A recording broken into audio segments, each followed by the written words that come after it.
इस प्रकार उनके शरीर तो नष्ट हो गए, परंतु उनके अंतिम संस्कार अधूरे रह गए।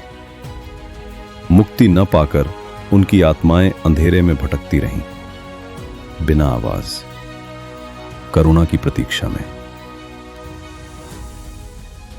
पीढ़ियां बीत गईं, समय बहता रहा, पर सागर पुत्रों की आत्माएं अब भी विलाप करती रहीं।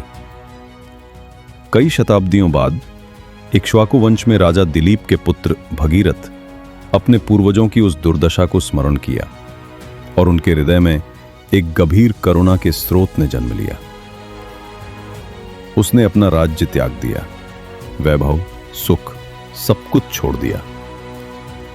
सब त्याग कर हिमालय की बर्फीली चोटियों पर चढ़कर वे कठोर तपस्या में लीन हो गए। प्रचंड आंधी, शीतल हिम, अनगिनत रातें और अंतहीन दिन तक भगीरथ ने कठोर तपस्या की। भगीरथ का संकल्प अडिग था। उनकी एकाग्रता एक किरण बनकर स्वर्ग की ओर उठती है, अपने पूर्वजों की मुक्ति की खोज में। स्वर्गलोक में जहां देवता निवास करते हैं, वहां एक प्रकाशमयी नदी बहती थी, गंगा, जो स्वयं दिव्य ऊर्जा की मूर्ति थी। भगीरथ की तपस्या और भक्ति से प्रसन्न होकर देवी गंगा ने पृथ्वी पर उतरने का निश्चय किया, ताकि सागर पुत्रों की अस्थियों को पवित्र कर उनकी आत्माओं को मोक्ष प्रदान कर सकें। परंतु गंगा का अवतरण कोई साधारण घटना नहीं थी।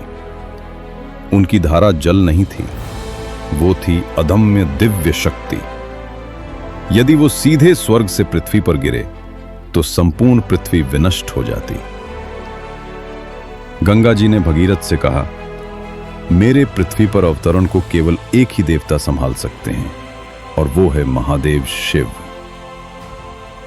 ये सुनकर भगीरथ ने अपने जीवन का एकमात्र उद्देश्य बना लिया, भगवान शिव को प्रसन्न करने का।